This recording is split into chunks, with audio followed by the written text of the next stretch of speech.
저희 사람에 좀 주목해보는 시간입니다. 아침엔 피플. 네. 오늘은 이렇게 좀 준비를 했는데 여러분 첫 번째, 한 명이 아니라 두 명이 같이 지금 나와 있습니다. 누구냐? 이철규 의원과 배현진 의원입니다. 무슨 얘기인지 기사 같이 볼까요? 네. 선배 의원답게 어렵나? 배현진, 이철규 공개 저격입니다. 선배 의원답게 어렵나라는 얘기를 배현진 의원이 이철규 의원한테 했다라는 거죠. 이 얘기인즉슨 선배면 선배답게 좀 하세요라는 얘기를 했다라는 건데 어떤 글인지 좀 보겠습니다. SNS에 이런 글을 올렸어요. 이철규 의원 이분 참 힘드네요. 이철규 의원 베테랑 정보형사 출신인데 애매모호한 대답이 어떤 오해를 낳고 기사를 생산시킬지 누구보다 잘 아는 분 아닙니까? 라고 얘기를 했습니다. 그러면서 한 얘기가 선배면 선배답게 좀 하셔야 되는 거 아니에요? 라는 얘기가 나왔어요. 이게 대체 무슨 얘기냐? 뭘 애매모호하게 얘기를 했다라는 거냐? 그래서 저희가 그 목소리를 좀 준비해봤습니다. 직접 들어보시죠. 언론에 사실은 이철규 의원 출마하면 안 됩니다. 왜냐하면 총선 패배 책임이 있기 때문입니다. 뭐 용산과의 관계 때문에 안 됩니다. 이런 이유를 들어서 공식적으로 반대한 의원들이 있었잖아요. 네. 그 의원들 중에 몇 명은 네. 그 반대하기 전에 의원님 찾아가서 의원님 네. 이번에 나와주세요 이렇게 얘기했단 말이에요. 예, 찾아온 게 전화로. 전화로요? 네. 예. 네, 그렇습니다. 혹시 배현진 의원 말씀하시는 아니는 건가요? 저기 구체적으로 이름을 얘기 안 하겠습니다. 예. 그러니까 조금 전에 제가 이미 추측할 수 있는 분들이 예. 제가 제 말에서 답에서 추측이 가능하실 거라 생각합니다. 한번 다시 한번 이따 방송 보세요. 네. 네, 이철규 의원이 인터뷰를 했습니다. 근데 여기서 질문이 뭐였느냐. 의원님한테 나가지 말라고 공개적으로 얘기했는데 뒤에서 나가주세요라고 얘기한 사람이 있다라는 거예요. 그렇습니다. 전화로 얘기한 사람이 있어요. 혹시 배현진 의원입니까? 라고 물어봤어요. 했더니 구체적으로 이름을 얘기하지 않겠습니다. 내 답에서 추측이 가능하실 거예요. 이따 다시 한번 방송 보세요. 라고 얘기를 했습니다. 신지호 의원님. 네. 배현진 의원 얘기는 저 얘기 나처럼 들리잖아 라고 얘기를 지금 하고 있는 것 같습니다. 이철규 의원의 얘기 어떻게 보세요? 오해 여지가 있습니까? 그러니까 어제 아침에 저 라디오 인터뷰에 나가서 그런 일이 있었다. 네. 전화 걸어서 원내대표 출마라고 해놓고 또 뭐 페이스북에는 나가면 안 된다 이런 이중 플레이를 한 인물이 있다. 근데 뭐 배현진 의원인지 여부는 구체적으로 얘기를 안 했어요. 근데 뭐 맥락상 배현진 의원으로 이렇게 우리가 인식이 되지 않습니까? 그러니까 이제 본인이 이제 이철규 의원하고 통화했던 그 녹음 파일을 어제 이제 전격적으로 공개를 했는데 네. 저는 일단 그 사실관계를 보면 이철규 의원이 어제 아침에 한 그 인터뷰 내용은 상당히 사실과도 다르고 부적절한 내용이었다. 이게 이제 한 가지 짚을 수 있고요. 네. 그럼에도 불구하고 네. 저런 이제 의원들 간의 통화를 저렇게 녹음을 해가지고 공개를 하는 저거를 어떻게 볼 것인가. 앞으로 이제 국민의힘 의원들 간에 좀 자유롭고 흉금을 터놓은 그 대화는 좀 불가능해지는 게 아닐까. 지금 국민의힘이 엄청난 악재인데 계속 저렇게 해가지고 오히려 당의 그 혼란상을 더 가중시키는 건 아닌가. 그런 우려가 생깁니다. 네. 사실 녹취도 저희가 준비를 하긴 했습니다. 근데 녹취로 넘어가기 전에 말씀 중에 그 말씀을 하셨어요. 이철규 의원이 한 얘기가 사실과 다르다라는 얘기. 근데 이 얘기는 그럼 신지호 의원님, 신 의원님도 이철규 의원한테 나가지 말라고 수차례 권한 사람들을 실제로 알고 계신다라고 봐야 되는 겁니까? 뭐 저는 개인적으로 모르고요. 네. 저 개인적으로 모르는데 네.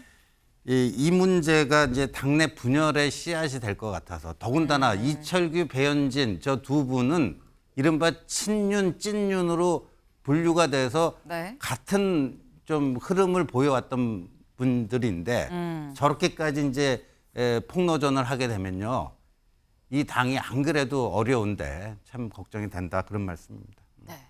어제 또 직접적으로 다시 한번 여쭤보니까 살짝 또 발을 빼셨어요. 나는 진짜는 잘 몰라요 라고 말씀을 하셨는데 이 시점에서 해당 통화 녹취도 배현진 의원이 공개를 했습니다. 그 통화 내용을 좀 같이 들어보시죠. 난 그 하고 싶어가지고 하는 건 싫다. 내가 대신에 누군가가 해야 되면 총대로 매라면 하지만 나는 그렇게 전 안 나오시는 게 맞다고 봅니다, 이번에. 그래. 네, 다치세요. 그래, 맞아. 그러면 저게 내가 그렇게 안 하는 걸로. 왜냐면 이번에 지금 저희 이 결과에 대한 책임을 누군가한테 아직도 국민들이 쏟아붓고 싶잖아요. 다 해소가 안 된 상태고 해답이 지금 뭐가 없는 상태인데 그게 아마 그 모든 비난과 화살이 혼자 받으실 거예요. 그러면은 예. 그걸 좀. 네. 지금 직접 들으셨습니다. 배현진 의원이 직접 자신의 SNS에 해당 녹취를 올렸어요. 이철규 의원이 얘기를 하죠. 누군가 해야 되면 총대매라면 하지만 나는 뭐 그렇게 나도 뭐 내가 막 하고 싶은 건 아닌데 총대매라면 맬 의사는 있어라는 취지로 얘기를 하니까 아 의원님께요. 저는 안 나오시는 게 맞다고 봅니다. 이번에 했더니 그래? 라고 얘기를 해요. 그러면서 네 다치세요. 저희 결과에 대한 책임을 아직도 국민들이 쏟아붓고 싶은데 해답이 없는 상태인데 모든 비난과 화살 혼자 받으실 겁니다. 그러면 그걸 좀 내가 안 나가는 걸로 할게라고 아까 들으셨죠. 그럼 내가 안 나가는 걸로 할게라고 얘기를 했습니다. 근데 지금 말씀처럼 김진욱 대변인님 일단 이게 녹취로 올라왔어요. 녹취로 올라온 거에 대해서 신지호 의원님은 좀 우려를 나타내셨거든요. 어떻게 보십니까? 저도 뭐 여의도 생활을 꽤 했습니다만 네. 이런 건 제가 처음 보는 상황입니다. 그 특히 뭐 타당의 의원과 어떤 뭐 좀 격렬한 토론 중에 이건 녹취가 필요하겠다. 나중에라도 나의 말을 어떤 근거로 활용할 혹은 또 증거가 필요할 수 있기 때문에 할 수 있다라고 보여지는 부분은 그런 부분인데 자당의 같은 당의 의원과 특히 같이 한솥밥을 먹었던 의원과의 전화 녹취 내용을 녹음하고 거기까지 또 이해가 돼요. 뭐 그럴 수 있다고 치고요. 그런데 이거를 본인의 의사하고 반하는 걸 글로도 아니고 녹취 이걸 공개한다 전격적으로. 네.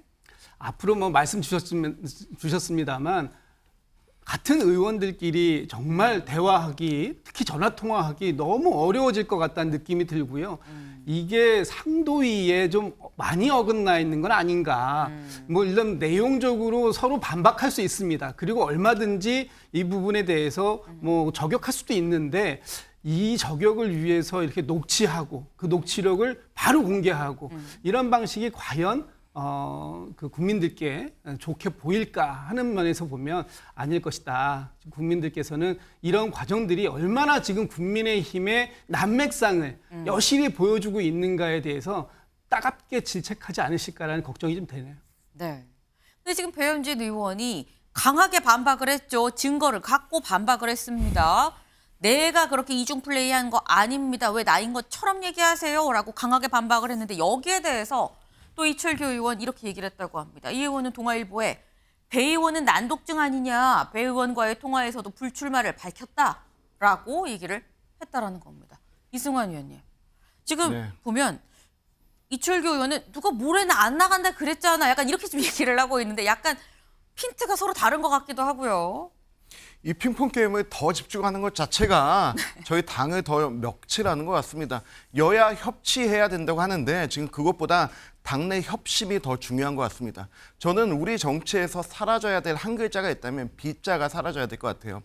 우리 그 영수회담도 지금 비선들이 자기가 했다고 해서 논란되지 않았습니까? 그리고 이 비공개 통화 내용, 녹취 내역도 지금 나와서 이렇게 지금 또 논란이 되고 있는데 저는 정치는 결과를 국민들께 보여주고 그 과정에 대해서는 좀 함구하는 미덕이 필요하다고 봐요.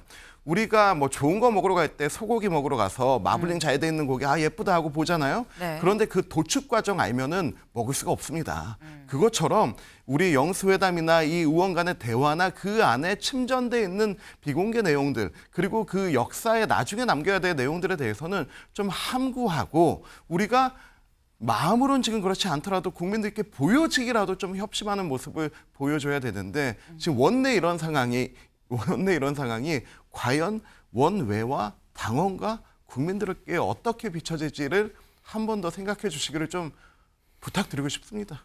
네, 지금 비공개는 비로 보이지 않는 영역에 있는 건 그냥 그대로 보이지 않는 채로 좀 뒀으면 좋겠다. 뭐 그 말씀을 하셨습니다. 두 번째 인물로 좀 가볼까요? 두 번째 인물 보겠습니다. 네, 저희 지금 약간 모자이크 처리가 되어 있습니다. 누구 얘기인지 기사로 같이 만나보죠. 네. 잔고증명서 위조 윤 대통령 장모 가석방 판정입니다. 어제 법무부에서 윤 대통령의 장모에 대해서 가석방을 하기로 이 판정을 내렸습니다. 지금 윤 대통령 장모가 부동산 거래를 하면서 잔고에 150억 원이 있는 것처럼 잔고를 좀 위조한 혐의로 작년 7월에 징역 1년 선고를 받고 법정 구속이 됐죠. 그런데 어제 가석방 결정이 내려졌다라는 겁니다. 관련해서 야당은 뭐라고 하느냐 이렇게 얘기를 했어요. 친윤 법무부 장관이 대통령 장모에게 어버이날 선물을 대신 드리는 모습이다. 윤 대통령, 김 여사에게 축하 인사드린다. 어버이날 선물로 최고다. 비판을 한 거죠. 어버이날 선물 드린 거냐라는 비판을 한 겁니다. 네. 이런 비판 이승환 위원장님 어떻게 보십니까? 뭐 언제 한다고 해서 뭐 비판이 없겠습니까? 다만 제가 알기로는 그 대통령 장모께서 지난 2월부터 네. 가석방 신청을 했고 여러 가지 사유로 인해서 늦춰져 왔고 이번에 결정이 난 거라고 보여지는데요. 여기 가석방에는 몇 가지 요건이 있습니다. 나이와 형량과 그리고 이런 부분이 있는데 이미 뭐 2년, 3년 남은 분 가석방한 게 아니고 2개월 남았습니다. 그런 부분에 대해서 만약에 하지 않았다 하면은 대통령의 친인척이라고 또 역차별 받았다는 얘기 나올 수 있어서 이거는 저는 법무부가 법무 행정대로 진행한 것이라고 보고 싶습니다. 네. 요거는 그냥 행정대로 진행한 거 아니겠느냐라는 말씀을 하셨는데 어제 가석방이 결정이 되고 아직 석방은 안 되죠. 어제 석방이 된 사람도 있습니다. 누구냐? 같이 볼까요? 네. 이 사람입니다. 아, 김용. 이제는 아마 전 국민이 얼굴 아실 것 같아요. 기사 같이 보겠습니다. 네. 이재명 최측근 김용 또 보석 석방. 네.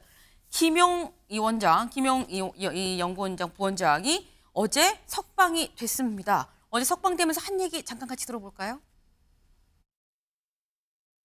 뭐 숨 쉬는 것도 그 범죄로 만들 수 있는 집단들인데 의견서를 갖다가 수천 페이지, 한 수만 페이지 만들어 가지고 재판부의 눈을 가린 거 아니겠습니까? 저는 그렇게 생각합니다. 그렇지만 세상에 뭐 진실이 어디 도망가겠습니까? 예, 저는 반드시 그 진실은 나올 거라고 보겠습니다. 네, 어제 석방이 되고 난 다음에 나오면서 기자들의 질문에 지금 얘기를 한 겁니다. 진실은 밝혀질 거다. 진실이 어디 도망가느냐. 그러니까 나는 지금 억울한 상태인 거고 나는 죄가 없는 상태다라는 취지의 지금 무죄 취지로 지금 얘기를 한 겁니다. 근데 이동학 위원님, 사실 원래 처음에 구속 기소가 됐다가 다시 풀려났다가 그런 다음에 다시 또 구속이 됐어요. 그리고 이번 다시 또 석방이 된 거거든요.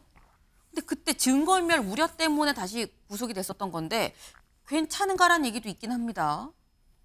이제 증거인멸이라고 하는 건 이미 시간이 많이 지났기 때문에 네. 이제 와서 뭔가를 인멸을 한다? 이거는 저는 어려울 거라고 보고요. 검찰에서 처음부터 알리바이를 조작했다. 그리고 위증교사를 했다. 이런 항목으로 이제 기소를 했었던 것인데 본인은 그러한 일이 없다라고 이제 얘기를 하고 있어요. 그게 다 조작된 거다. 지금 실제로 이제 검찰에 조작된 거다. 이렇게 얘기를 하고 있고 실제로 돈을 만들고 쓴 사람은 무죄를 받았는데 지금 자기를 받았다고 주장하니까 받지 않았다고 주장했는데 받았다고 해서 지금 이 재판까지 받고 있는 거 아닙니까? 네. 저는 여기에서 국민들께서 여러 가지 지점에서 보실 텐데 검찰이 실제로 이거를 공정하게 법 집행을 하고 있느냐? 누군가는 이 대낮에 뇌물 받는 영상이 딱 바로 나와도 검찰이 바로바로 그 사람들을 수사하지도 않고 만약에 다른 사람이 했을 경우에는 바로 그 다음날 압수수색 들어갈 법도 한데 그런 것도 안 하고 그래서 법의 어떤 이 사법의 작용이라고 하는 것이 윤석열 대통령 또는 그 측근들 또는 그 가족들 그래서 윤석열 대통령께서 법치를 바로 세우겠다고 했는데 사실은 사정이 그렇게 작용되지 않고 있는 지점들 이런 지점들도 결국에는 이걸 다 보고 계실 거라고 생각하거든요. 그래서 지금 이제 1심이 나와 있는 상태에서 보석 석방이 된 것이기 때문에 네. 앞으로 항소심부터 해서 대법원 이 심까지 좀 기다려봐야 되는 것 아닌가 이렇게 생각을 합니다. 지금 말씀은 지금 김용 부원장 입장에서는 나는 억울하다라고 얘기를 하기 때문에 그 부분도 충분히 받아줄 필요가 있는 거 아니겠느냐고 그 말씀을 하셨어요. 신지호 의원님. 예.